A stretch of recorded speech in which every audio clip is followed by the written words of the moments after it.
प्रधानमंत्री नरेंद्र मोदी ने रविवार को यूपी विधानसभा चुनाव के लिए जन चौपाल को संबोधित करते हुए विपक्ष पर जमकर कटाक्ष किया। उन्होंने कहा, जो पहले सरकार में थे उन्हें ना तो लोगों की आस्था से मतलब रहा और ना ही लोगों की जरूरतों से। उनका सिर्फ एक ही एजेंडा रहा है, यूपी को लूटो। उन्हें यूपी के विकास से कोई वास्ता नहीं है, उन्हें बस सरकार बनाने से मतलब रहा है। प्रधानमंत्री ने कहा कि पिछली सरकार में अपराधियों के हौसले इतने बुलंद थे कि हाईवे पर गाड़ी रोककर लूटपाट की जाती थी। तब यूपी में घरों दुकानों पर अवैध कब्जा होना आम बात थी। लोग अपना घर छोड़कर पलायन को मजबूर होते थे। आगरा के दंगों में आरोपियों के सिर पर किसका हाथ था, ये सब भली भांति जानते हैं। प्रधानमंत्री ने कहा कि पहले की सरकारें भय निर्माण में जुटी थी, भय निर्माण करना उनका काम था। हम भविष्य का निर्माण कर रहे हैं। आज यूपी में बहन बेटियां खुले दिल से कह रही हैं, पहले हमें घर से निकलने में लगता था डर, अब भाजपा राज में अपराधी कांपे थर-थर। उत्तर प्रदेश विधानसभा के लिए भाजपा ने रविवार को घोषणा पत्र, लोक कल्याण संकल्प पत्र नहीं जारी किया। भारत रत्न लता मंगेशकर के निधन के बाद पार्टी ने यह फैसला किया। प्रदेश अध्यक्ष स्वतंत्र देव सिंह ने बताया कि लता मंगेशकर जी के निधन के कारण घोषणा पत्र जारी करने का कार्यक्रम स्थगित कर दिया गया। दोबारा कार्यक्रम की घोषणा की जाएगी। पार्टी के प्रदेश मुख्यालय में स्वर कोकिला लता मंगेशकर की विनम्र श्रद्धांजलि दी गई। इस मौके पर केंद्रीय गृह मंत्री अमित शाह, मुख्यमंत्री योगी आदित्यनाथ, उप मुख्यमंत्री केशव प्रसाद मौर्य सहित अन्य नेता मौजूद रहे। भाजपा के राष्ट्रीय अध्यक्ष जेपी नड्डा ने रविवार को उत्तराखंड में कांग्रेस को आड़े हाथों लेते हुए देवभूमि में विकास भाजपा शासन में ही होने का दावा किया। उन्होंने कहा कि कांग्रेस के नेता आजकल गंगा यमुना की आरती कर रहे हैं। ये वही लोग हैं जो राम मंदिर निर्माण कार्य को लटकाने का काम करते हैं। हाथी के दांत खाने के कुछ और दिखाने के कुछ और होते हैं। भाजपा ने कांग्रेस के नेताओं को मंदिर जाना सिखा दिया है। नड्डा ने कहा कि देश के सैनिकों की चिंता सिर्फ और सिर्फ मोदी सरकार ने की है। भाजपा सरकार में सैन्य धाम उत्तराखंड बन रहा है। वर्षों से चली आ रही 1 रैंक 1 पेंशन की मांग मोदी सरकार ने पूरी की। इससे देश के लाखों सैनिक परिवारों को लाभ मिल रहा है। आजकल मैं देखता हूं हमारे नेता कांग्रेस के आजकल जहां जाते हैं मंदिरों के दर्शन करते हैं, आरती करते हैं। कोई गंगा आरती करता है, कोई यमुना आरती करता है। ये वो लोग हैं जिन्होंने राम जन्मभूमि के मंदिर को बनाने में लटकाने, अटकाने और भटकाने का काम किया था कि नहीं किया था।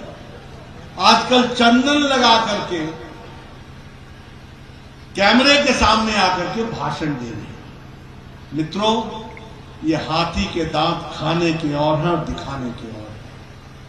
ये मुझे बड़ी खुशी होती है कि चलो आपको भारत की संस्कृति याद तो आई, मंदिरों में जाना तो शुरू किया, यह भी सिखाया तो भारतीय जनता पार्टी ने आपको सिखाया, यह भी आपको याद रखना चाहिए। इसलिए अच्छी बात है, आप बनिए, बहुत अच्छी बात है। लेकिन विकास किसी ने किया और करेगी तो वो भारतीय जनता पार्टी। उत्तराखंड विधानसभा चुनाव में इस बार 81,72,173 मतदाता और 94,471 सर्विस वोटर हैं। निर्वाचन कार्यालय के मुताबिक प्रत्याशियों, मतदाताओं और बूथों के मामले में देहरादून जिला पहले नंबर पर है। देहरादून जिले में सबसे ज्यादा 14,87,775 मतदाता और सबसे कम 1,93,504 वोटर रुद्रप्रयाग जिले में हैं। प्रदेश में इस बार 11,647 बूथों पर चुनाव होगा।